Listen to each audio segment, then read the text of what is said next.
औषधि हर विपत्ति नाश करने के लिए भगवत गुणगान, भगवन नाम जप, अलौकिक चमत्कार, बिना किसी फोन के हर समस्या का हरि स्मृति सर्व विपत्ति विमोक्षणम। मान लीजिए आप किसी की तरफ मत झांकिए, केवल प्रभु की तरफ देखिए तो कुछ बिगड़ ही नहीं सकता। 5 वर्ष के प्रहलाद जी क्या बिगाड़ लिया त्रिभुवनपति हिरण्यकश्यप ने, पर हमारा विश्वास काम नहीं करता।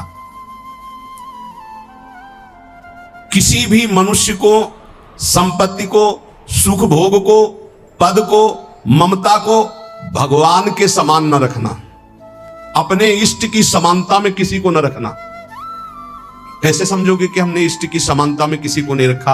किसी व्यक्ति के मिलने पर, वस्तु के मिलने पर, भोग सामग्री के मिलने पर, पद मिलने पर यदि भगवान भूल गए तो वो भगवान से बढ़कर वस्तु हो गई, भगवान छोटे हो गए।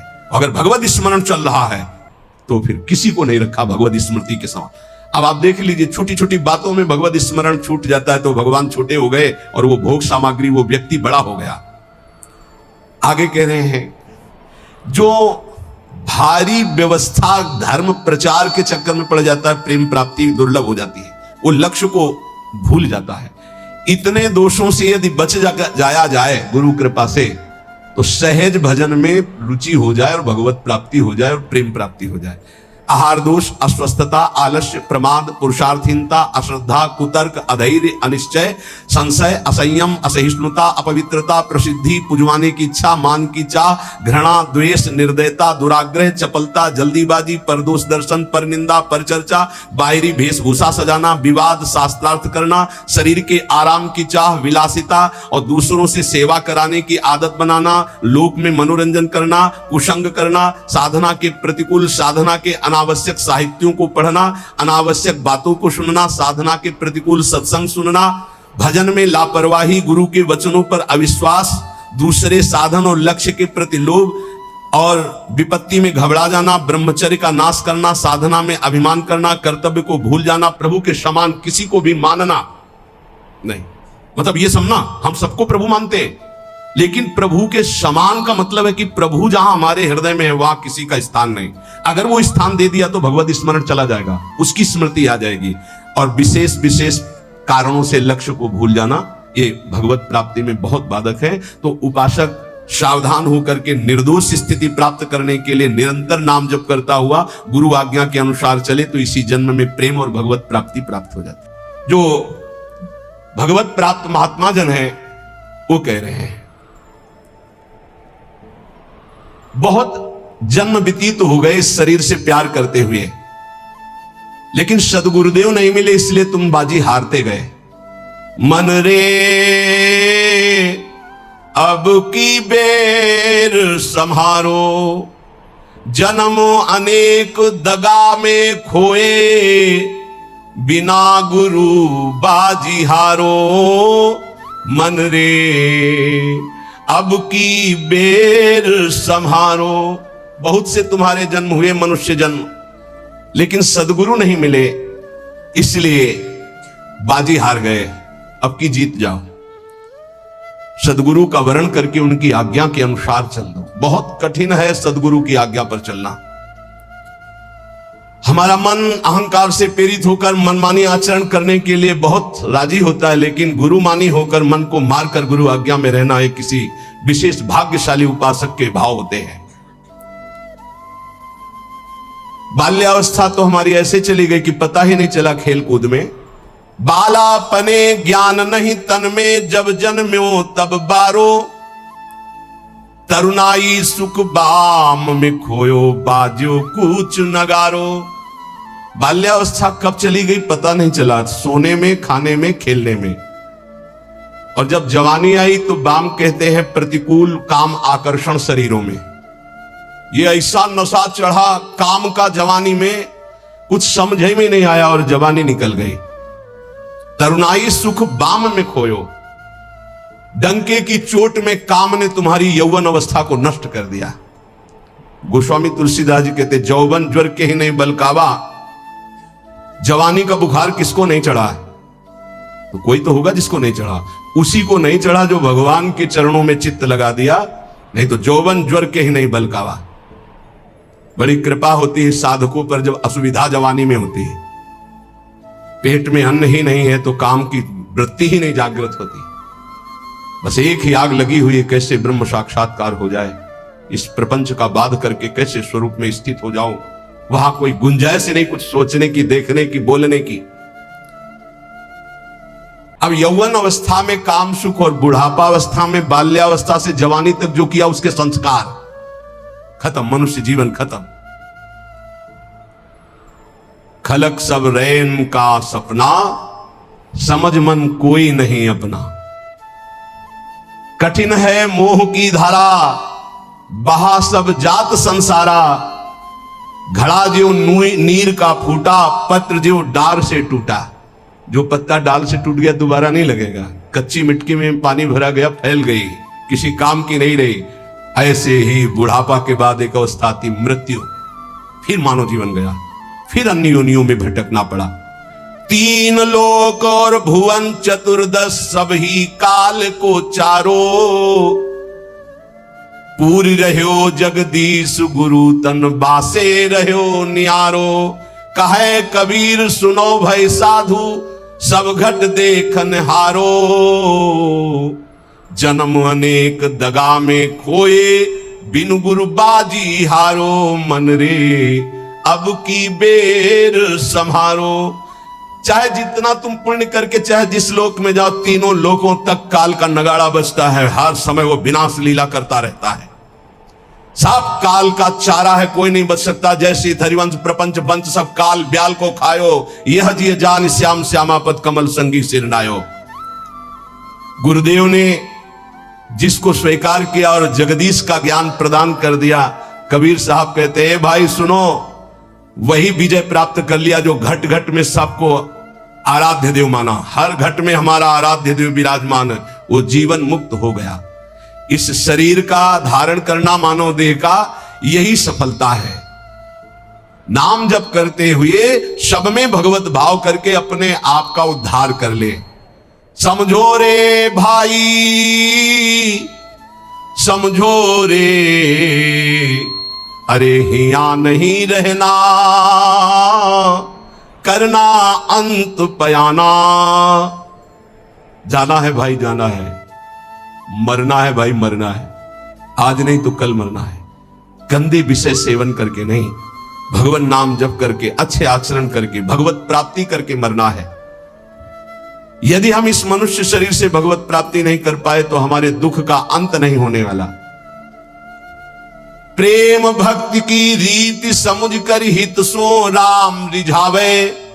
गोविंद के कौतुक गुण लीलाता को ध्यान लगावे। सेवा सुमिरन बंदन अर्चन नौधा सो चित लावे। अब की अवसर भलो बनो है, बहुरी दाव कब पावे। भजन प्रताप उतरे भव सागर, उर आनंद बढ़ावे। साधुन की संगति को साबुन लेकर, ममता महल बहावे। हे भाई, बिना प्रेम भक्ति के भगवान की प्राप्ति कठिन है। गोविंद के चरणारविंद का आश्रय लेकर नाम जप करते हुए जो लीला गाते हैं, अर्चन बंदन करते हैं, नौधा भक्ति करते हैं, उनके हृदय में प्रेम लक्षणा भक्ति जागृत होती है। ये प्रेम लक्षणा भक्ति साधु संग से आती है। साधु संग रूपी ऐसा साबुन है कि ममता रूपी मैल धुल जाता है, और जहां मन ममता रूपी मैल से रहित हुआ तहां प्रेम प्रकाशित हो जाता है। प्रेम प्रकाशित होने में जो बाधा है, भक्ति करते हुए और साधु संग करते हुए भी यदि प्रेम प्रकाशित नहीं हो रहा तो ये कुछ बाधाएं इसमें वर्णन की गई है। ध्यान से सुन लो और इनको कभी करना नहीं तो प्रेम भक्ति जरूर जागृत हो जाएगी। पहला, आहार दोष। ध्यान में बैठा लो या लिखते जाओ। आपको साधु संग मिल गया है, नौधा भक्ति कर रहे हैं, लेकिन प्रेम नहीं प्रकट हो रहा है। जैसे आप वृंदावन धाम वास कर रहे हैं, सत्संग कर रहे हैं, नाम कीर्तन कर रहे हैं, प्रेम नहीं प्रकाशित हो रहा है, तो इन दोषों को देख लो आपके अंदर है क्या। पहला है आहार दोष। आहार दोष बुरी कमाई से जो अन्न आता है वो बुद्धि को भ्रष्ट कर देता है। इसीलिए हम आकाश वृत्ति से जीते हैं। आकाश वृत्ति हमारे पास वही अन्न आएगा जो श्री जी पास करेंगे। नहीं, हिम्मत नहीं किसी के यहां रख दे। यहां शासन है सहचरियों का। यहां ऐसा नहीं कि कोई पापात्मा आवे और आके गड्डी रख के चला जाए, ऐसी हिम्मत नहीं, उसके कदम नहीं उसके अंदर प्रवेश कर सकते। यहां शासन है, अव्यक्त शासन है। अगर यहां 100 रुपया कोई रखता है तो मेरी लाडली जू से प्रेरित होकर रखेगा, अन्यथा नहीं। इसीलिए 2 प्रकार से हमारा भोजन चलता है। एक तो ब्रजवासियों की टूक मांग के आते हैं, और दूसरा आकाश वृत्ति से जो आता है, बिना मांगे, बिना इशारा किए और बिना किसी प्रकार का सम्मान दिए।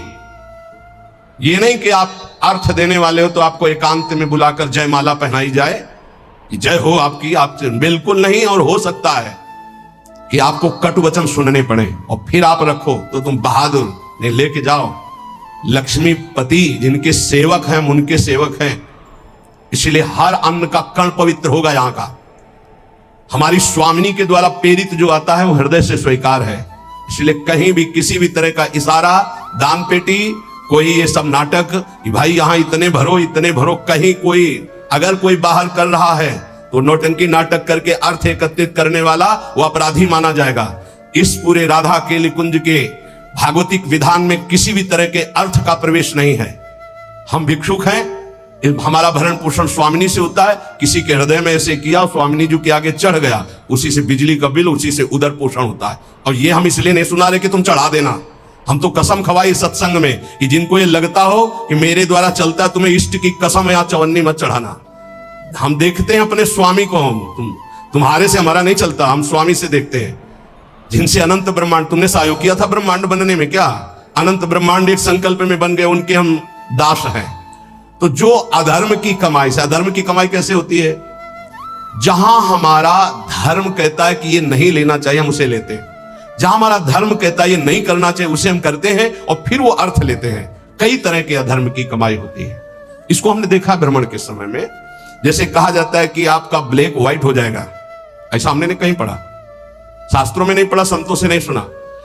धर्म से 10 रुपया कमाओ, 4 रोटी बनाओ, 1 रोटी में 4 टुकड़े कर लो, 3 में तुम पाओ।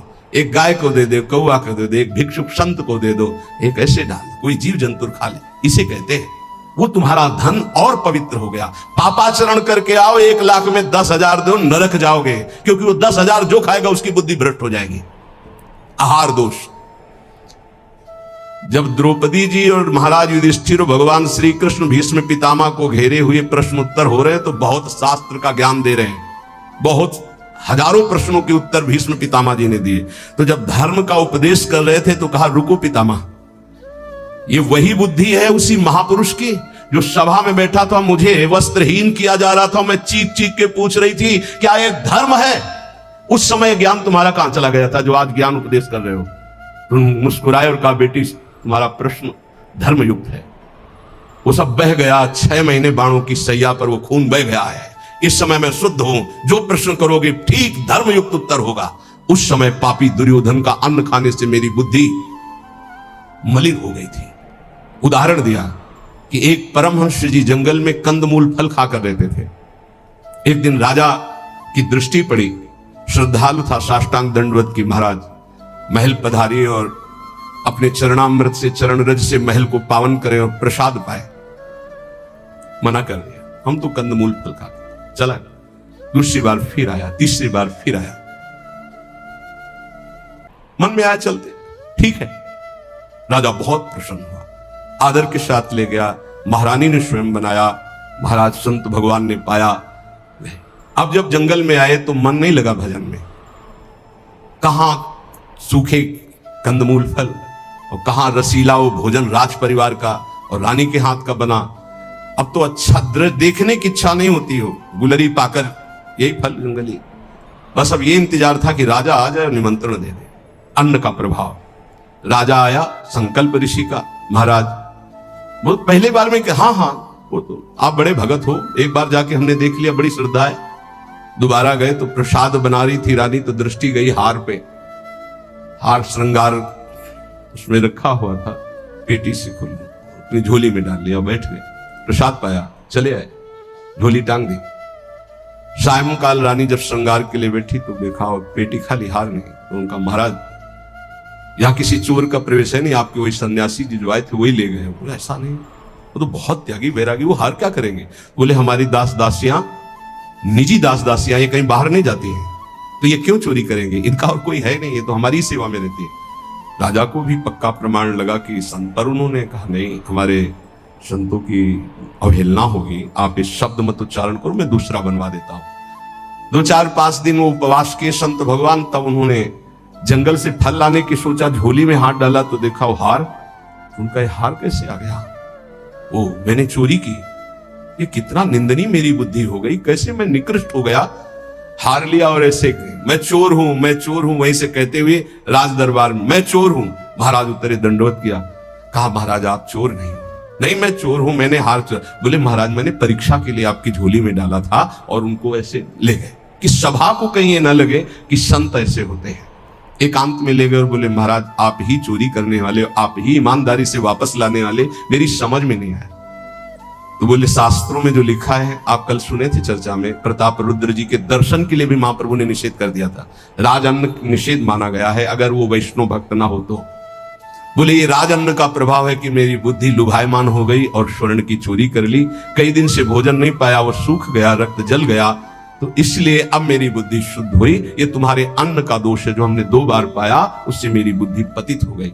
तो पहला दोष है आहार दोष, बुरी कमाई का, चोरी के पैसे का, दूसरे के हक का, अन्न या जबरदस्ती कर लेने का, इस तरह का जो धन है उससे जो खान पान है, ये बुद्धि को भ्रष्ट कर देता है। जैसे ब्याज दर ब्याज, अब वो आपको पैसा मिलेगा तो फिर वो आपकी बुद्धि में भजन नहीं होने देगा।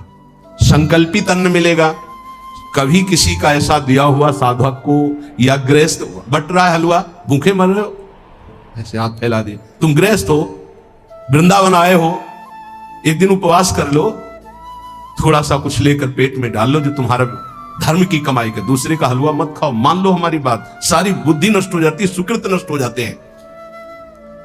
आहार दोष पहला, कई बार बताया, इस पर ध्यान दीजिए। सतोगुणी पवित्र अन्न भी यदि मात्रा से अधिक हो गया तो रजोगुण, उस मात्रा से अधिक हो गया तो तमोगुण पैदा कर देगा, अल्प मात्रा में पाइए। दूसरा, शरीर को स्वस्थ रखिए। शरीर को स्वस्थ रखने के लिए, ब्रह्मचर्य पुष्ट रखने के लिए परिश्रम युक्त सेवा अत्यंत आवश्यक है, जिसमें पसीना चुहे। ये दिनचर्या आज की नहीं जो आप देख रहे हो कि 1:30 बजे उठते हैं, तो आज की नहीं, ये जीवन की दिनचर्या है।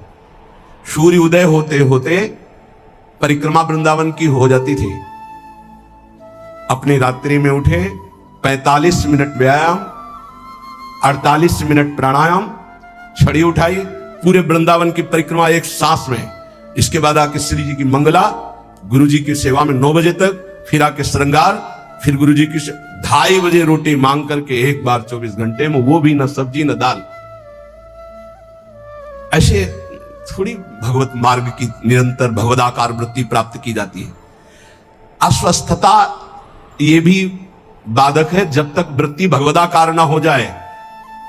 अगर भगवदाकार वृत्ति है तो कोई फर्क नहीं पड़ेगा, भगवदाकार वृत्ति नहीं है और आपको केवल ऐसे ही नकली वो करके अल्ट्रासाउंड ऐसे और आपको बता दिया जाए कि आपकी किडनी थोड़ा दोष युक्त हो रही है, भजन करके दिखा देना, डिप्रेशन में पहुंचने लगोगे।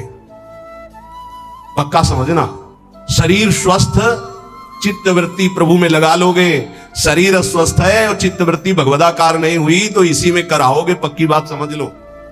और एक बार चित्त वृत्ति लग गई तो 2 किडनी की क्या बात, अगर 10-20 होती है सब फेल हो जाती तो भी कोई फर्क नहीं पड़ता। पक्का मान लीजिए, पक्का मान लीजिए। इसीलिए संसारी पुरुषों को विश्वास नहीं होता कि क्या ऐसा भी हो सकता है, क्या ऐसा होता है। कर्तुम अकर्तुम अन्यथा कर्तुम सर्व समर्था सा ईश्वरा। अभी क्या समझे हो तुम? अस्वस्थता से बचिए। प्रत्येक साधक से कहा व्यायाम करो, चाहे साधक हो चाहे साधिका, संयम से चलो। व्यायाम प्राणायाम अत्यंत आवश्यक है। ठीक है, आपकी दिनचर्या ऐसी तो समय निकालो, ऐसी दिनचर्या में समय निकालो कि आप व्यायाम कर सको, आप प्राणायाम कर सको। मान लो मेरी बात। आहार अल्प पवित्र आहार है, पक्का, इसमें कोई संशय नहीं, गुरु प्रदत्त आहार है। और अल्प आहार तो शतगुणी बना रहेगा। दूसरा, व्यायाम प्राणायाम प्रत्येक साधक को करना चाहिए। यह महापुरुषों को देखें, अपने गुरुदेव को भी देखा है। क्योंकि आजीवन हमें संयम पूर्वक भजन मार्ग में बढ़ना है, तो ये दोनों बातें जरूर। तीसरा, आलस्य का त्याग। आलस्य, वृंदावन रहते हुए भजन करते हुए भगवत मार्ग में आपके प्रेम क्यों नहीं प्रकट हो रहा? ये सिद्ध महापुरुष के द्वारा बताए हुए। पहला, आहार दोष। दूसरा, शरीर को स्वस्थ रखो, नहीं तो अस्वस्थता में भजन नहीं होता। किनका? साधक का। तीसरा, आलस्य। ये सबसे ज्यादा साधक को परेशान करता है। ये तीन बातें पहले क्यों लिखी गई? अभी और हैं। प्रायः साधक को भोजन में स्वाद की बुद्धि रहती है। आलस्य को त्यागिए, नहीं तो प्रेम। काहे को इतना सोते हो? हम तो प्रभु से मनाते थे कि हमें नींद ना आए, प्रभु मेरी नींद खत्म हो जाए। तो आज उसकी कृपा का फल प्राप्त हो रहा है। हाँ, कि नींद नाम की चीज नहीं है यदि और कोई डिस्टर्ब भी नहीं, कोई परेशान भी नहीं है। ये बस अगर आप ठिकाने देखो, नींद को विश्राम जो इंद्रियों को मिलता है नींद में ना, वो संसार का चिंतन छोड़ने से। खास बात समझिए, 6 घंटे संसार का चिंतन छोड़ के बड़ा फ्रेश लगा, और 6 घंटे अगर भगवान के चिंतन में संसार को भूल गए तो कैसा लगेगा, सोचो। चौथा है प्रमाद। प्रमाद माने जो अभी काम करना है वो कल कर लेंगे, कल कर लेंगे ना। करने योग्य काम को आगे के लिए छोड़ देना और ना करने योग्य काम को तत्काल करना, जबकि साधक इसका उल्टा करता है। करने योग्य कार्य को तत्काल करता है, ना करने योग्य कार्य के लिए उपस्थित समय आने पर भी उसे टाल देता है। कल देखेंगे उसके। ना करने योग्य कार्य को तत्काल करना और करने योग्य कार्य को आगे के लिए टाल देना, इसे प्रमाद कहते हैं। पुरुषार्थहीनता।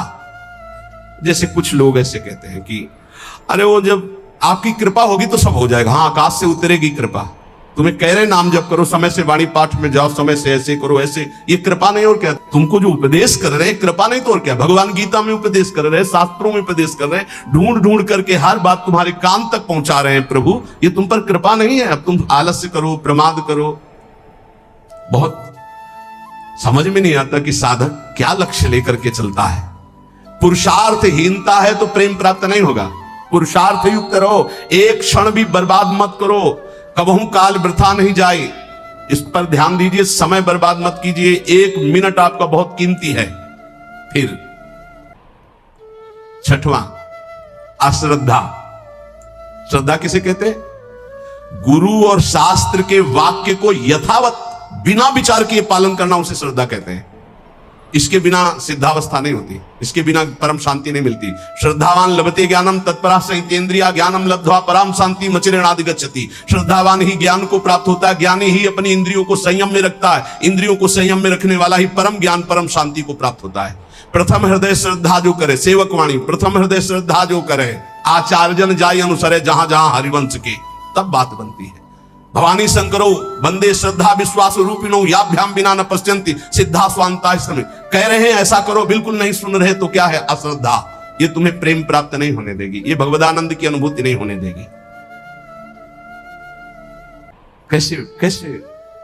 अगर आप वचन रूपी लक्ष्मण रेखा के अंदर रहोगे तो माया रूपी रावण तुम्हारा हरण नहीं कर पाएगा, तुम्हारी बुद्धि रूपी सीता का अपहरण नहीं कर पाएंगे। राम जी वरण कर लेंगे बुद्धि रूपी सीता का, श्याम जी वरण कर लेंगे। भीष्म पितामह अंतिम समय कहते हैं, हे श्री कृष्ण मेरी कुमारी बुद्धि को स्वीकार करो। आज तक इस बुद्धि को कभी किसी ने स्पर्श नहीं किया, ये बुद्धि कुमारी है, वरण कर लो इसको। लेकिन हमारी बुद्धि का तो अपहरण हो गया है, विषयों ने अपहरण कर लिया है। क्यों? क्योंकि हम गुरुदेव के वाक्य रूपी लक्ष्मण रेखा के अंतर्गत नहीं रहे, हम रेखा क्रॉस कर गए, अश्रद्धा कर ली, उनकी आज्ञा नहीं मानी, अवहेलना कर दी, कुतर्क। ऐसा कैसे हो सकता है? बहुत विचित्र गुरुजनों की वाणी में सामर्थ्य होती है। कभी गुरु की वाणी पर अविश्वास करके कुतर्क नहीं करना चाहिए। अधैर्य। अगर उपासक में धैर्य नहीं है तो प्रेम प्रकाशित होने में बाधा पड़ जाएगी। बड़ी समस्या आ गई है, बड़ी नहीं, धैर्य पूर्वक टिके रहो। अच्छा, ये कभी हमारे हृदय में गुरु प्रताप से नहीं आया कि किसी का आश्रय ले ले, या कहीं चले जाए, या कहीं पूर्व जीवन में कोई फोन कर दे, या किसी को इशारा कर दे। बस ये था कि अब मरना है और धाम में भगवत चिंतन करते हुए मरना है। धैर्य से कभी विचलित ना हो। अगला है अनिश्चय। ये बहुत साधकों में पाया जाता है। एक दिन गुरुदेव भगवान ने कहा, जब साधक घर से निकलता है तो उसका वैराग्य अग्नि के समान होता है, उसे ज्वाला की तरह रोज बढ़ना चाहिए। उसका वैराग्य शीतल क्यों हो जाता है, ठंडा क्यों हो जाता है? उसका वैराग्य तो प्रतिदिन और तेजस्वी होना चाहिए। उसका कारण है अनिश्चय। सुख सुविधाएं भोग मिले और जीवन बढ़िया कट रहा है।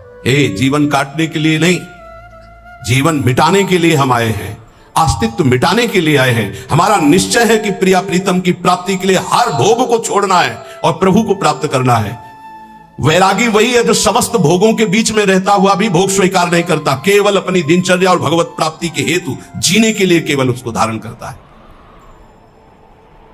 ऐसे बहुत से संत अपने। अभी एक उपासक बच्चा है, पूछा, तुम्हारी बनियान में रंग लगा है, रंग वाली बनियान क्यों पहने, दूसरी पहन लो ना। जैसे आपकी आज्ञा पर काम चल रहा है ना अभी शरीर के, नहीं बदल, वैसे जैसे आपकी आज्ञा पर काम चल रहा है ना, हाँ ठीक, जाओ, अच्छा लगा। धैर्य से वैराग्य की पुष्टता, काम चल रहा है ना, अच्छा है। अनिश्चय हमारे हृदय में जब होता है तो हमें भोग गिरा देते हैं। हमारा निश्चय क्या था? हम प्रभु की प्राप्ति के लिए जानबूझकर समस्त भोगों का त्याग करते हुए सच्चिदानंद रस में स्थित होंगे। फिर हम क्यों डिग गए? इसका मतलब हमारे निश्चय में कमी थी, अनिश्चय। हमारा निश्चय था कि हम अपमान को सहेंगे, हम निंदा को सहेंगे, हम तिरस्कार को सहेंगे, हर कष्ट सहेंगे, पर हे नाथ आपको प्राप्त करेंगे, आपका भजन करेंगे। कहां गया वो निश्चय? थोड़ी सी कोई अपमान की वृत्ति आई, हम गुस्सा हो गए, थोड़ा सा तिरस्कार हुआ, हम परमार्थ छोड़ दिया, थोड़ा सा कोई भोग आया, हम भजन छोड़ दिया, भोग में राजी हो गए। कहां गया हमारा निश्चय? इसका मतलब अनिश्चय है हमारे हृदय में, लक्ष्य का निश्चय नहीं है, संशय। पता नहीं भगवान में सुख है कि भोगों में सुख है, पता नहीं इस मार्ग से भगवान मिलेंगे कि नहीं मिलेंगे, पता नहीं जिनके सहारे भगवान की प्राप्ति कराएंगे कि नहीं कराएंगे। कई तरह संशय आत्मा विनश्यति, वो भ्रष्ट हो जाएगा, गिर जाएगा। असंयम, ये बहुत खास बात है। असंयम साधक को नष्ट कर देता है। संयम से रहो। आपसे कई बार प्रार्थना की सत्संग में कि यदि आप 2 चपाती पाते हैं तो उसी के अनुसार कितना भी अच्छा भोजन उतने लीजिएगा। आपका भोजन का संयम होना चाहिए, आपके शयन का संयम होना चाहिए, आपके दिनचर्या का पूरा नियमावली होना चाहिए। संयम नियम साधना में चाहे गृहस्थ हो चाहे विरक्त हो, बहुत बड़ा इनका योग है। असंयम नहीं है, कभी मन आया तो 7 बजे जग गए, कभी मन आया 5 बजे जग गए, कभी मन आया 1 बजे जग गए, ऐसा नहीं होना चाहिए। असहिष्णुता, सहनशीलता ना होना साधक के प्रेम प्राप्ति में बाधक लक्षण है। हर बात को सहन कर जाओ। सहनशीलता सहत सहत बाढ़े भगति गृह तन गुरु हित गात। अपवित्रता, कई बार इस पर चर्चा हुई है। आजकल बड़ी अपवित्रता के चांस हैं, जैसे शौचालय और बाथरूम एक ही में सब है, प्रायः ऐसा ही है। कुछ लोग उसी में लघु शंका करते हैं, बैठकर पूरे अपवित्र हो जाते हैं। अगर शौच वाला वो स्पर्श हो जाए तो जितना स्पर्श हो जाए वो कपड़े सब धोने चाहिए। कुछ लोग तो बैठ के ही लघु शंका उसमें करते हैं, बनने को बोले हाथ धो लिए बस हो गए, पूरे अपवित्र हैं। वैष्णव पद्धति उसे स्वीकार नहीं करती। कैसे महापुरुषों का दिन, कल दर्शन किए जो प्रसाद पा रहे थे वो वृद्ध वैष्णव, ऊपर के वस्त्र हटाकर नीचे की, कितना पवित्र पवित्रता। ये मुख में कुछ खाए जूठे चल रहे हो, कैसे तुम्हारा मंत्र सिद्ध होगा? खड़े खड़े लघु शंका कर ली, छिट्टी पैरों में पड़ रही, कैसे मंत्र सिद्ध होगा? बहुत सावधानी की जरूरत है। उपासक चाहे गृहस्थ हो या विरक्त हो, हर समय पवित्र रहता है। अपवित्रता ये सिद्ध नहीं होने देती, साधन को सिद्ध नहीं होने देती, ध्यान रखना। कुछ भी खाने की वृत्ति ऐसी ना रखो जो प्रियालाल को भोग नहीं लगाया आप पा रहे हैं। बाजार में खाने वाला तो साधक हो ही नहीं सकता। हम ये कह रहे हैं कि यदि आप बहुत ही गृहस्थ में हो और आपका मन कर रहा है कि भाई आज हम नमुक चीज पाए, तो आप पहले ये जांच करो कि जहां से ले रहे हो पवित्रता का विधान वहां है कि नहीं है। नहीं तो बहुत अपवित्र रहता है, आप अच्छे से समझ लीजिए। अब वो पदार्थ फिर लेके श्री जी को भोग लगाओ जो पवित्र हो, फिर पा लो तो चलो ठीक है। वही बाजार में खड़े खड़े खाना पीना ये साधक या वैष्णव का लक्षण नहीं है। ये भारी अपवित्रता है जो तुम्हारे भजन में बाधा पहुंचा देगी। मान लीजिए, हाथ जोड़ के कहते हैं, क्योंकि प्रायः अब इस पर छूट है। पवित्रता पवित्रता बहुत सावधानी से। जैसे आप माला जब करें, आपको लघु शंका लगी है तो अपनी माला को गर्दन के पीछे कहीं ऐसे फंसा लीजिए उच्च भाग में, और बैठकर लघु शंका कीजिए। जहां पानी की व्यवस्था हो या आप अपने पास पानी रखिए, फिर पवित्र होइए। अगर ऐसा है कि जल नहीं है तो रज से कर लीजिए, रज से हाथ धो लीजिए। जब तक पानी न मिले, आचमन न कर लो, तब तक माला नहीं, ऐसे नाम जप करो। ये अपवित्रता भगवत प्राप्ति में बहुत बाधक है और लोग इसको मानते ही नहीं है। कोई बिरला पवित्रता का निर्वाह करता नहीं मान। कौन भ्रमण में लघु शंका के लिए कमंडल रख रहा है? अब वीआईपी पना हट जाएगा। प्रायः दंड कमंडल, साधु का प्रसिद्ध सोटा लंगोटा, ये सब प्रसिद्ध है। काछ वाच मन निश्चल राखे, धनी धन जननी तेरी रे।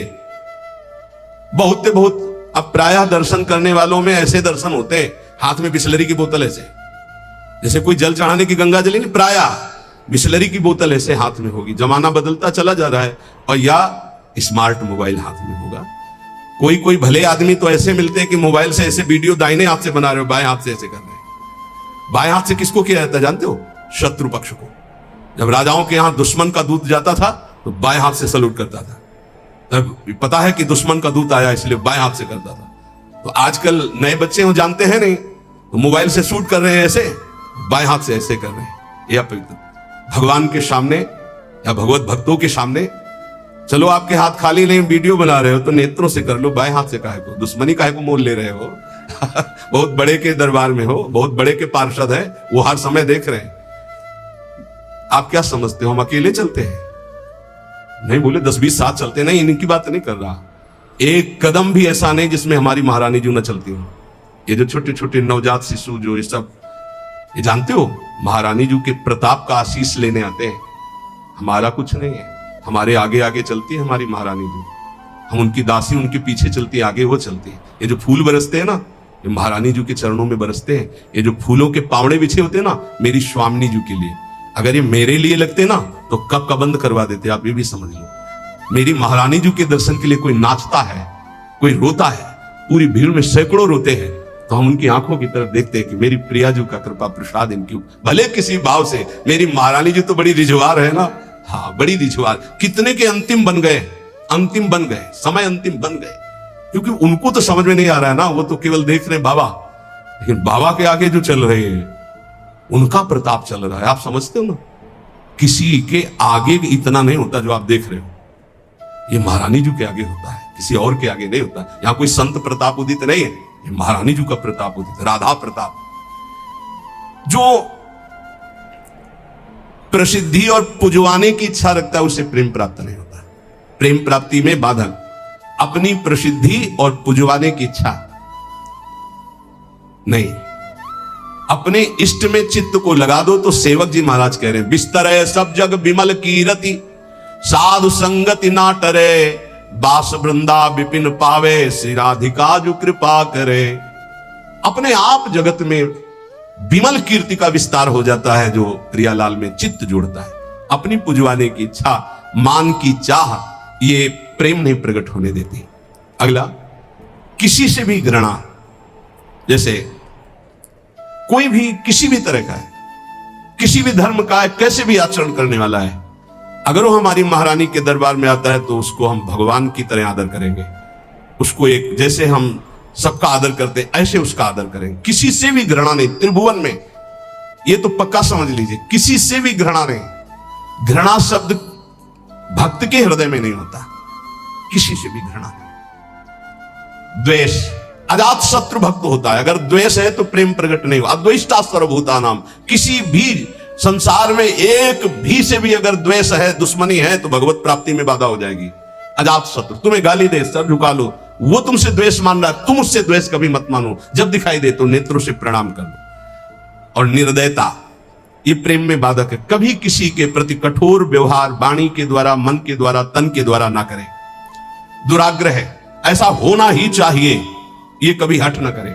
जोई प्यारो करे, सोई मोई भावे। ध्यान रखिए, दुराग्रह कभी प्रभु से भी ना करे कि नहीं प्रभु इतना तो होना ही चाहिए, गुरुदेव इतना तो होना ही चाहिए। नहीं, जोई प्यारो करे, सोई मोई भावे।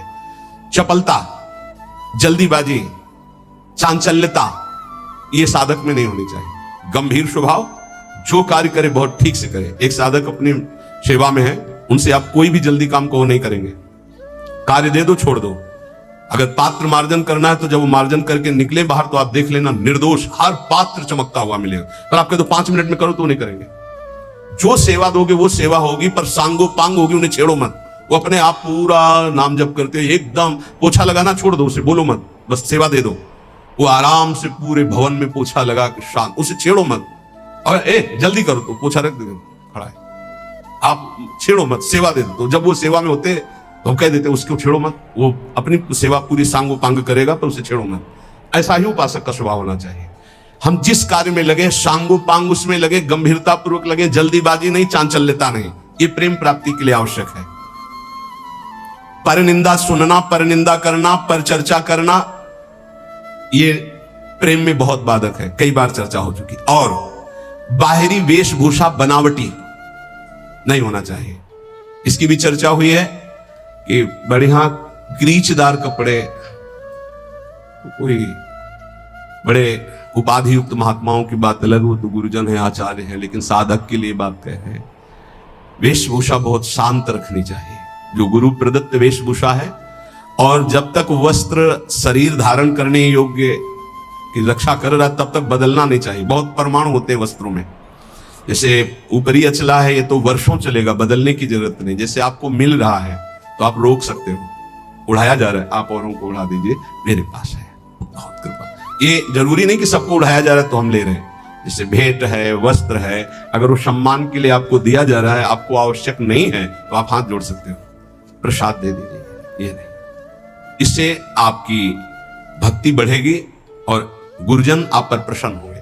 ध्यान दीजिएगा, अगर वस्त्र है और आपको उड़ाया जा रहा है तो आप ऐसे रोक दीजिए, हमारे पास दैन्यता हमारे पास है, आगे जरूरत होगी तो हम आपसे याचना कर लेंगे, जितने से काम चल जाए उतना। बनावटी बाहरी वेशभूषा और शास्त्रार्थ, ये प्रेम में बाधक है। वो तो कोई विद्वान करता है, अपने लोग तो है ही नहीं, शास्त्रार्थ करने लायक क्या है? तो शास्त्रार्थ तो विद्वानों का विषय है, पर किसी भी विषय में तर्क वितर्क नहीं करना चाहिए, मौन का आश्रय लेके हट जाना चाहिए।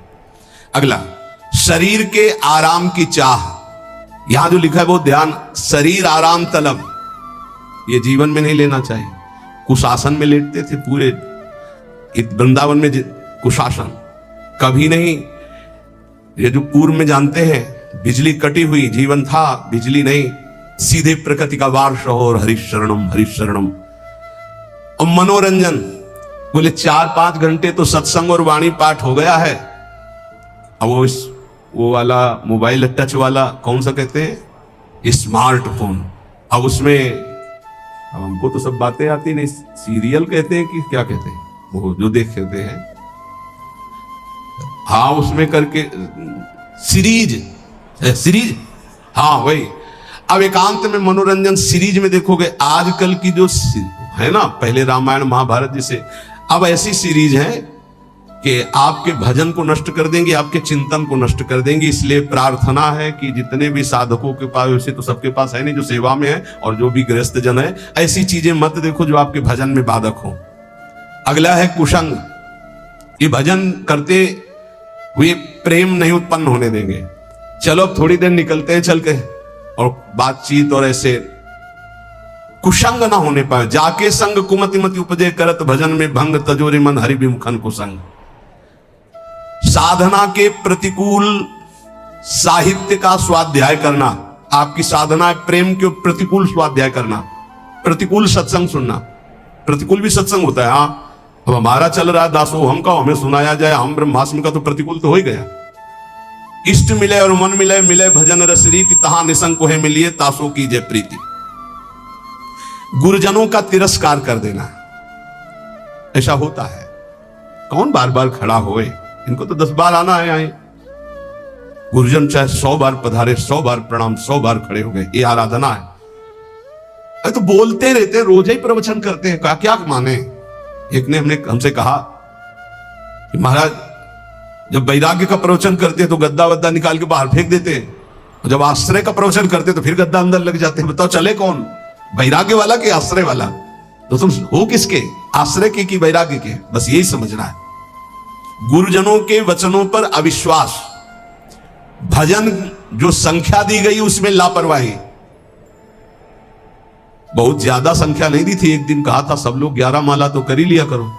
वो ईमानदारी से बताओ बेईमानी कितनी है इसमें, 11 माला मात्र। नहीं, अगर कर रहे हो तो ठीक है वैसे तो, पर 11 माला की संख्या कितने लोग पूरा करते हैं अपना देख लेना भैया। जो नियम दिया गया उसमें लापरवाही नहीं होनी चाहिए, बस ये बात देख लो। जो विशेष सेवा में लगे हुए रात दिन उनको भी युक्ति बताइए कि तुम्हारा कैसे पूरा होगा, लेकिन जिनको समय है उनको 11 माला संख्या तो करनी ही चाहिए, निज मंत्र की, शरणागत मंत्र की। और लक्ष्य के प्रति लोभ ना बढ़ा करके धन के प्रति लोभ आ जाना भगवत प्राप्ति, प्रेम प्राप्ति में बड़ा बाधक है। या साधन करते हुए अहंकार आ जाना, ये भी भगवत, साधन ठीक चल रहा है सब लेकिन अहंकार आ गया तो भगवत प्रेम नहीं होगा। जो वैराग्य मार्ग में है ब्रह्मचर्य का खंडन करना, या गृहस्थ में संयम युक्त गृहस्थ धर्म का सेवन ना करना। विपत्ति आ गई तो घबरा करके परिवार वालों की शरण में चले जाना विरक्त के लिए। विपत्ति आ गई तो भगवान का आश्रय छोड़कर किसी धनी मानी की बात शरण में चले जाना। चाहे गृहस्थ हो चाहे विरक्त, भगवान के सिवा अन्य आश्रय नहीं। नरसिंह मेहता, प्रहलाद जी, मीरा जी, बड़े बड़े भक्तों के चरित्र पढ़ो, किसके पास गए? हरिः शरणम, हर विपत्ति नष्ट, हरि स्मृति सर्व विपद विमोक्षणम। बड़ी बड़ी विपत्तियां भगवान की स्मरण से नष्ट। सही तुम जो करो और उसे कोई रोक सके ऐसा कोई है? मनुष्य अपनी पसंद, लेकिन भक्त भगवान की पसंद। हमारे जीवन में हमारे को कोई छू नहीं सकता मेरे प्रभु के आदेश के बिना। प्रभु का विधान है तो तुम पीट लो, प्रभु का विधान है तो तुम पूज लो, प्रभु का विधान है तो तुम बोल लो, नहीं छू नहीं सकते, बोल नहीं सकते, देख नहीं सकते। क्यों? ये भगवान की वस्तु है। कल किसी से कह रहे थे, तुम किसे देख रहे हो? तुम किसे देख रहे हो? मरण धर्मा को देख रहे हो? तुम्हें नेत्र नहीं इसलिए तुम नहीं देख पा रहे, फिर भी विश्वास कर लोगे तो जान जाओगे। अगर विश्वास कर लो जान जाओगे तो वही हो जाओगे। अपने प्रभु के प्यार और विधान को समझो, तुम पर बहुत कृपालु हुआ है, तब तुम्हें साधु संग मिला है। साधु संग मिला है तो इसका फल है निश्चित भगवत प्राप्ति। अमोघश्च, बस विश्वास कर ले। हित दूर जो विश्वास है तब ही सुधरे बात, ना तरु माया पंथ में फिरे जो टक्कर खात। एक बार संत स्पर्श हो गया, एक बार संत संभाषण हो गया, एक बार किसी संत की दृष्टि पड़ गई, जीवन का परिवर्तन अवश्य अवश्य। हाँ, अब तुम कुतर्क करके अधर्माचरण करके विलंब करोगे तो समय बर्बाद होगा, लेकिन तुम्हारा कल्याण निश्चित। अमोघश्च, समय क्यों बर्बाद करे कुतर्क करके? श्री तुकाराम जी महाराज कहते हैं, मनुष्य अपने पसंद की बात, अपने पसंद के कार्य करता है, भक्त भगवान की पसंद के लिए। मेरे प्रभु को क्या श्री कृष्ण अनुकूल लेना, प्रतिकूलस्य विसर्जनम। यदि प्रतिकूल अपनी पसंद, मेरा मन नहीं, मन की धज्जियां उड़ानी पड़ती है। मेरा मन नहीं, मेरे मालिक का मन है, ऐसा करो तो आपके मन की हो। राबिया जी का वचन था, प्रभु यदि मेरा मन कहे स्वर्ग भेज देना तो नरक जरूर भेज देना, मेरे मन की कभी मत करना नाथ। भक्त वही है, मेरे मन की, आपके मन की हो, आप जैसा चाहो। अरे कितना मस्ती का मार्ग है, बोझा लिए हो अपने कल्याण का, अपने ये बोझा लिए हो। श्री तुकाराम जी कह रहे हैं, हरि शरणागति शुभ और अशुभ दोनों को भस्म करके एकमात्र अखंड आनंद, अखंड प्रसन्नता, अखंड प्रेम प्रदान करती हरि शरणागति। शुभ अशुभ दोनों को विध्वंस करके जो शरणागत हुए उन्हें विश्वास हो जाना चाहिए, मैं तर चुका हूं, तर जाऊंगा नहीं, भाषा बदलो, मेरा कल्याण हो जाएगा क्योंकि मैं हरि की शरण में हूं। कल्याण हो गया क्योंकि मैं हरि की शरण में हूं। बोले नहीं, अभी तो 2-4 महीना हुए शरणागति, 2-4 महीना नहीं, अभी इसी क्षण। बिगड़ी जन्म अनेक की अब ही सुधरे आज, होई राम को नाम जब तुलसी तज कुसुमाद। अब समय व्यतीत करना है, खूब नाम जप करूंगा, गंदे आचरणों का त्याग करूंगा, मेरा कल्याण हो गया आज अभी, क्योंकि मैं प्रियाजू की शरण में हूं, आज अभी। विश्वास तुम्हारा नहीं है, विश्वास नहीं, इसीलिए तुम गरज कर नहीं कह पा रहे हो कि मेरा काम हो गया। कैसे काम हो गया? मैं तो कामी हूं, मैं तो लोभी हूं। बड़े बड़े महापुरुष कह रहे हैं ये बात। तो हमको ये बात पकड़नी कि मैं हरि शरण में हूं, और गंभीर बात पकड़नी कि हरि जिनकी शरण में, मैं उनकी शरण में हूं। रसघन मोहन मूर्तिम विचित्र केली महोत्सवोल्लसितम राधा चरण विलोडित रुचि शिखंडम हरिम बंदे। गरज के कह रहा हूं, जहां मोर मुकुट पधराते हैं वहां हमारी शरणागति गुरु जी ने कराई है, वहां शरणागति है। श्री राधा जुग चरण निवास। बहुत ध्यान से सुनोगे, मस्त हो जाएगा यार। महान भक्तों के पावन वचन है, इन पर तो विश्वास कर लो। कह रहे हरि शरणागत के शुभ अशुभ कर्म बंधनों का एकमात्र नष्ट होने का उपाय भगवान पर विश्वास कर लो। सर्वधर्मान परित्यज्य मामेकम शरणम व्रज अहम त्वां सर्व पापेभ्यो मोक्षयिष्यामि मा शुचा। बैठ जाओ आनंद से, आपकी ड्यूटी है। गंदे होके आ गए हैं, लो साफ करो आप हमारे हृदय को, हमारे मन को, हमारी बुद्धि को। गंदा हूं कैसे? जैसे छोटा बच्चा मल से लिपटा हुआ आता है, माँ दौड़ करके उठा लेती है, बाथरूम में ले जाकर नहा धुला के खुशबू लगा के श्रृंगारित कर देती। ऐसे सदगुरु हमारे को निर्मल करके भगवान की गोद में बैठाल देते हैं। जो शरणागत एक एक शब्द पकड़ लो, ये रोना धोना बंद करो इस बात का। तुम होगे तो क्या होगा, वो होंगे तो क्या, मतलब कल्पना में, ओवर थिंकिंग में मर रहे हैं सब। ओवर थिंकिंग, सोच में मर रहे हैं, बस नाना प्रकार की सोचे। सुनो तुकाराम जी के वचन सुनो, छाती ठंडी कर लो भाई, विश्वास कर लो। कई बार कहा है कि डिब्बा में कोई ताकत नहीं है, तुमको डिब्बा की परीक्षा लेने की जरूरत नहीं है। इंजन में पूरी ताकत है सैकड़ों डिब्बे को घसीटने की, पर उसमें 2 ही 4 लोग बैठते हैं, और डिब्बा में सैकड़ों की संख्या में बैठते हैं पर पहुंच जाते हैं वहीं जहां इंजन पहुंचता है। अपने लोग डिब्बा हैं, इंजन से कनेक्शन है, स्टेशन में पहुंच जाओगे जहां इंजन पहुंचा है। इस बात को पकड़ो, डिब्बा में धैर्यपूर्वक, डिब्बा में ढूंढोगे पावर तो नहीं मिलेगा, कनेक्शन मिलेगा। डिब्बा में कनेक्शन ढूंढा जाता है कि यार डिब्बा में बैठ गया, कनेक्शन है कि नहीं। डिब्बा में पावर नहीं ढूंढते, पावर इंजन में ढूंढते हैं। कनेक्शन इंजन से है, हमारे कनेक्शन श्री श्यामा श्याम, श्यामा श्याम का कनेक्शन आचार्य, आचार्य का कनेक्शन गुरुदेव, गुरुदेव का कनेक्शन। इसी कनेक्शन से हम निकुंज रूपी स्टेशन में पहुंच जाएंगे। चुपचाप बैठे रहो, खिड़की से आनंद लेते रहो, लता पता सब आनंद ले रहे हैं। अब एक मूर्ख है, वो दौड़ रहा है। एक आदमी पूछे, भाई तू बैठ जा, दौड़ काय को रहा है? बोले अमुक स्टेशन पहुंचा। अरे बोले ट्रेन चल रही, तू बैठ जा, तू चैन से बैठ, ले हवा ले, खिड़की के सामने बैठ आके। ये हवा लेना नहीं जानते, पसीना पसीना दौड़ रहे हैं। तेरे दौड़ने से क्या होगा? ट्रेन दौड़ रही, तेरे को स्टेशन में थे, कृपा तू बैठ बैठ जाकर, मतलब भरोसा लेकर, राधा राधा राधा, हो गया मेरा काम। आपकी साधना कैसी है? आपका चित्त कैसा है? बढ़िया नहीं?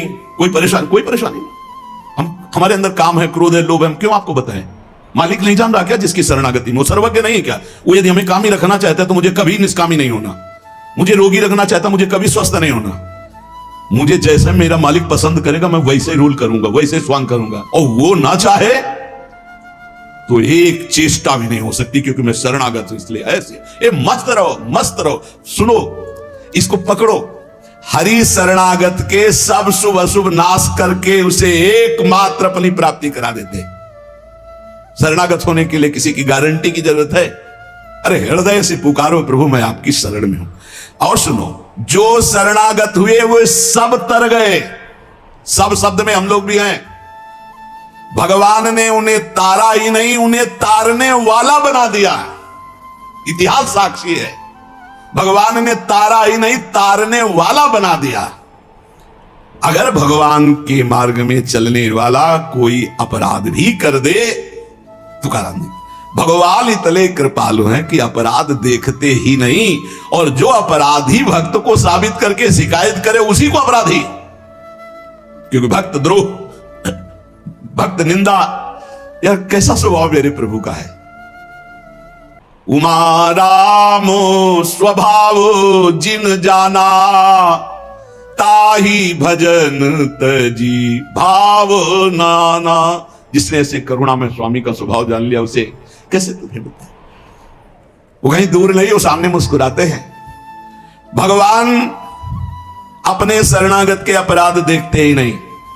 मनमानी मत कर देना, नहीं पिटाई भी बहुत महीनताई से करते स्वामी हैं, उनको पीटने की जरूरत नहीं, वो केवल ऐसे हुस्का देंगे। उनकी माया के बहुत पार्षद ऐसे घेर लेंगे कि रो के भागोगे। हरि शरणम बोले, हाँ यही बुलवाना चाहते, चल इधर चुपचाप चल, कहां जा रहा है संसार की बाजार में? वो बहुत बड़ा डॉक्टर है, एक इंजेक्शन में तुम्हारा दिमाग ठीक कर देगा। क्योंकि शरणागत और छोड़ने वाले तो है नहीं। इस अस्पताल से आज तक कोई भागा नहीं है, और इस अस्पताल से आज तक कोई भी ऐसा नहीं हुआ है कि जो स्वस्थ ना हो गया हो। हरि शरणम में स्वस्थ होना ही पड़ेगा, पक्का हो। साम दाम और दंड भेद से सुनो भगवान के वचन। जो कोई भक्ति करे कपट से, उसको भी अपनाऊं, साम दाम और दंड भेद से सीधे रास्ते लाऊं, नकली से बनाऊं असली, भगत मेरे मुकुट मणि, मैं भक्तन को दास, भगत मेरे मुकुट मणि। साम दाम और दंड भेद से सीधे रास्ते लाऊं, होश में साम दाम दंड भेद मालिक शुरू कर दिए तो बहुत ही, इसलिए सीधे चलो। भगवान अपने भक्त के अपराध को मानते नहीं। भगवान भक्ति की जाति, कुल, विद्वता, गुण ये सब नहीं देखते। भगवान केवल देखते हैं मेरे प्रति अनन्य भाव है कि नहीं, ये मेरे प्रति अनन्य भाव रखता है कि नहीं। अनन्य प्रेम की गंगा में सब शुभ अशुभ रूपी मल बहा देते हैं। भगवान पूर्वकृत जमा पापों को भस्म कर देते हैं। ये प्रश्न करते रहते हैं जन जो सत्संग नहीं सुनते, मैं आज से भजन करूंगा तो क्या पीछे के पाप नष्ट हो जाएंगे? भगवान पूर्वकृत सारे पापों को भस्म कर देते हैं। अनन्यता हो तो आगे कोई पाप हो भी नहीं सकता। भगवान अपने भक्त का अनायास खेल खेल में समस्त बंधनों से मुक्त कर देते हैं। अजामिल, गणिका, सबरी, ध्रुव, गजेंद्र, उपमन्यु, प्रहलाद, पांडव, कितने महान भगवान के भक्त, सब भगवान महाकरुणामय हैं। तुकाराम जी कह रहे हैं नाम से प्रहलाद जी की हर तरह से रक्षा हुई। विष को अमृत बना दिया मीरा जी को जब पिलाया गया नाम के बल से। पांडवों में भारी संकट जब जब पड़ा तब तब हमारे पांडुरंगा उनके सहायक हुए। तुकाराम जी कहते अनाथों के नाथ हैं, शरणागत वत्सल हैं, इस बात पर विश्वास करो। देखो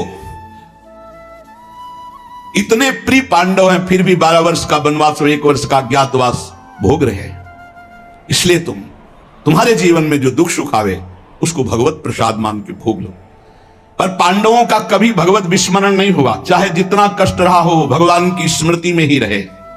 प्रहलाद को कितना कष्ट दिया गया पर भगवान की स्मृति नहीं छोड़ी, मेरे पांडुरंगा का स्मरण करते रहे।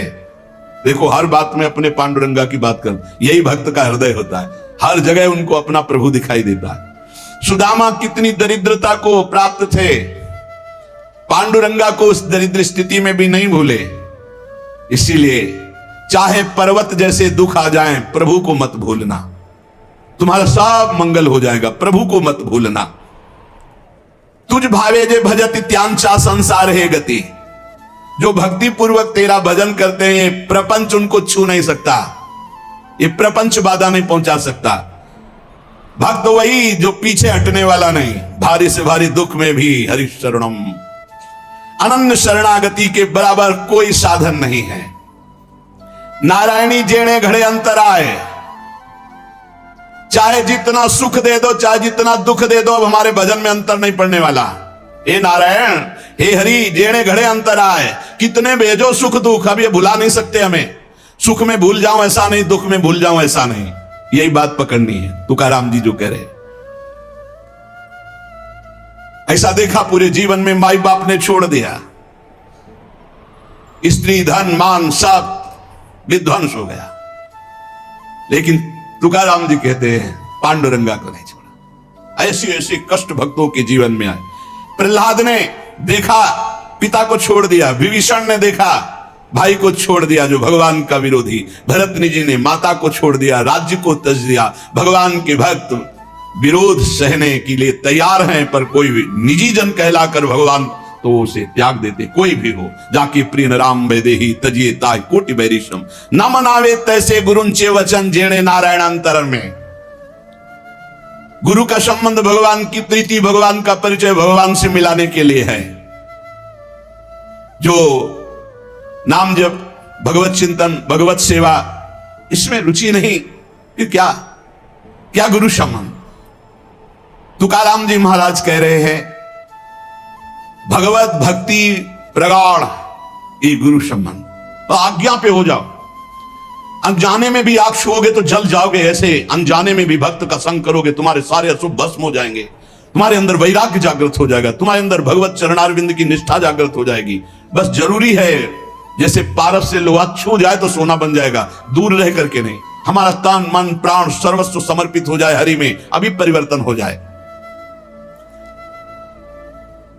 विधि नियम शास्त्राचार नीति बंधन श्री तुकाराम जी कहते हैं इनमें इतनी सामर्थ्य नहीं कि हमारे सारे पापों को नष्ट कर दे, एकमात्र भगवान की शरणागति। चाहे जितना बड़ा दाम्भिक रहा हो, दुराचारी रहा हो, विषयी रहा हो, संसार से फटकारा गया हो, भगा दिया गया हो, कोई ठौर न मिल रही हो, भगवान का दरबार खुला, भगवान की शरण में हो जाओ। महान पातिकी को महात्मा बनाने का यह दरबार है। अपिचेत सुदुराचारो भजते माम अनन्य भाग साधुरीव समंतव्या सम्यक व्यवस्थिता ही सा। देवे जोड़े ते करावे अधर्म, अंतरे ते कर्म नाचरावे।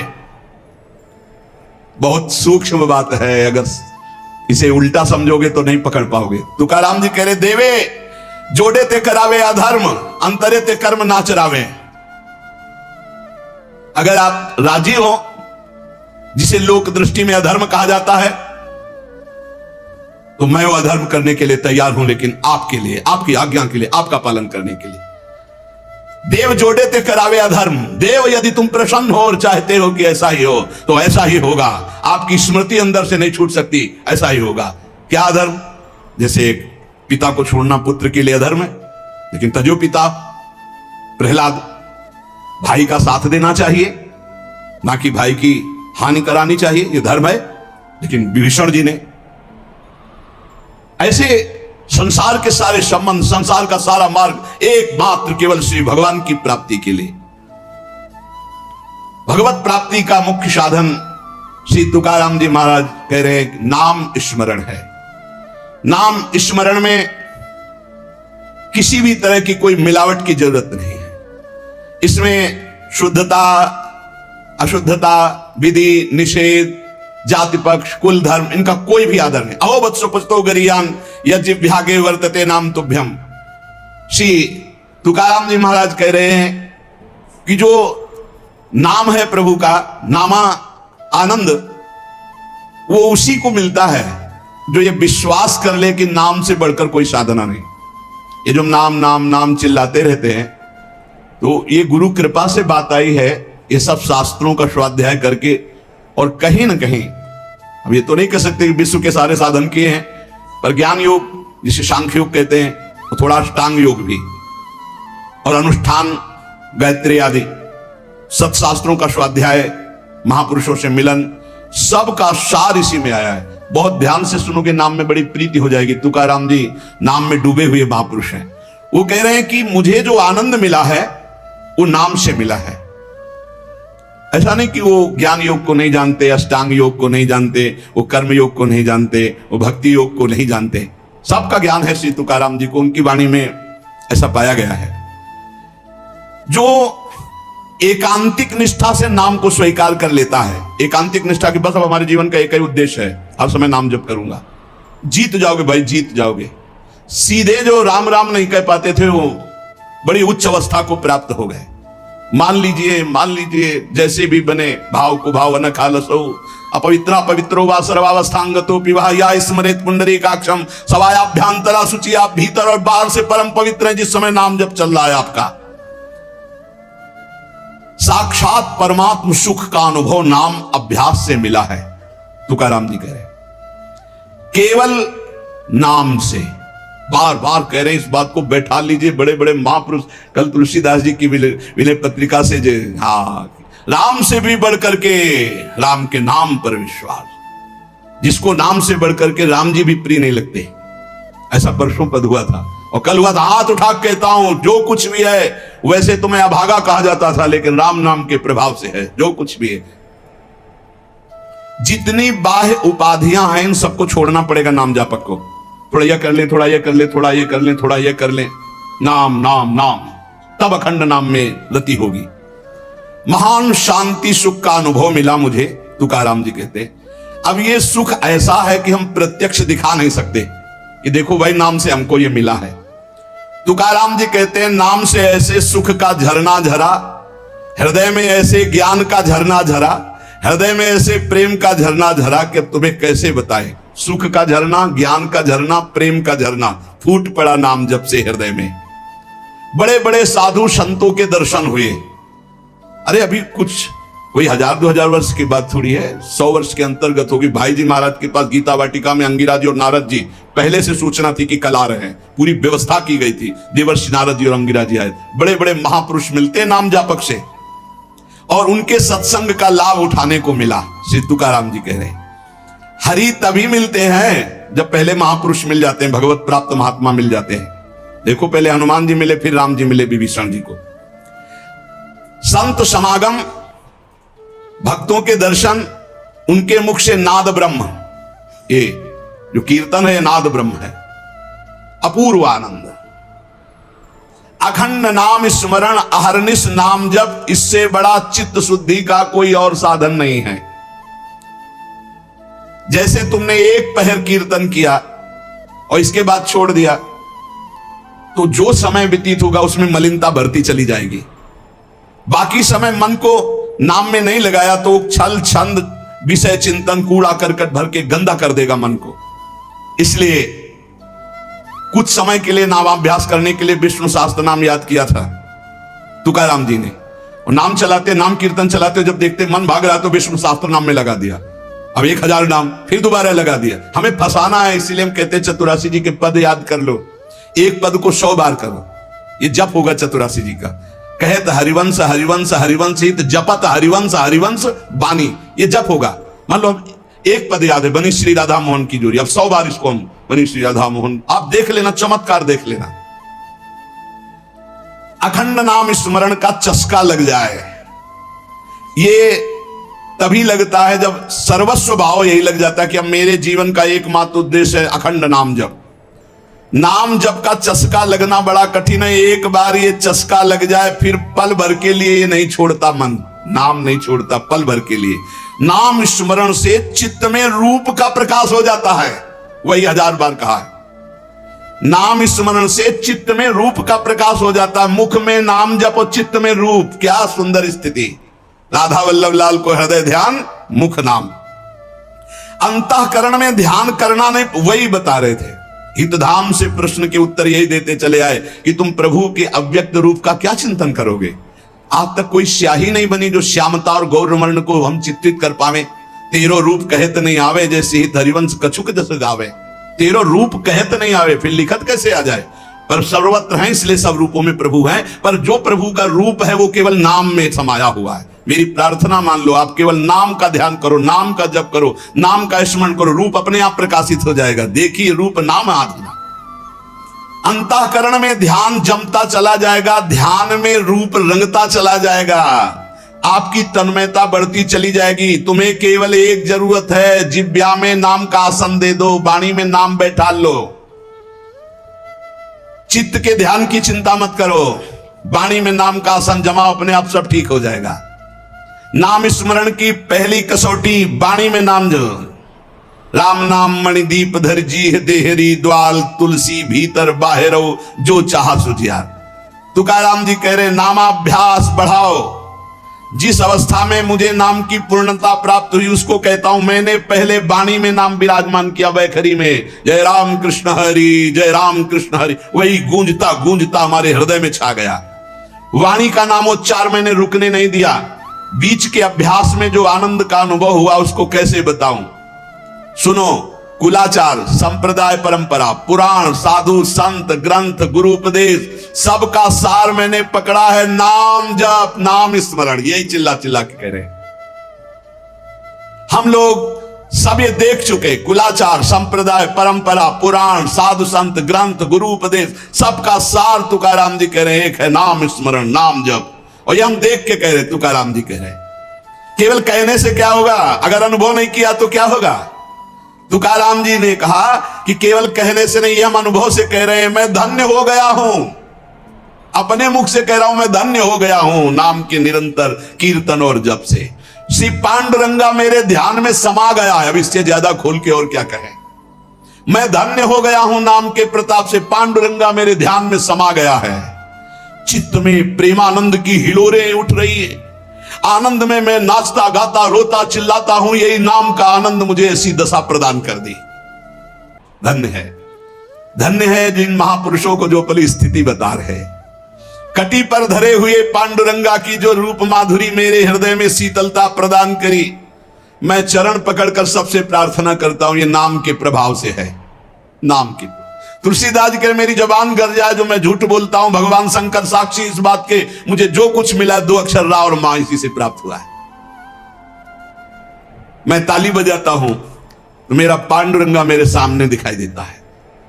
प्रेमानंद से युक्त होकर के तुकाराम कहता है कि तेरे नाम से मुझे सब कुछ प्राप्त हो गया। जो मैंने रूप देखा वो कहीं नहीं देखा। देव बोल रहे, जो मैंने रूप देखा वो कहीं नहीं देखा।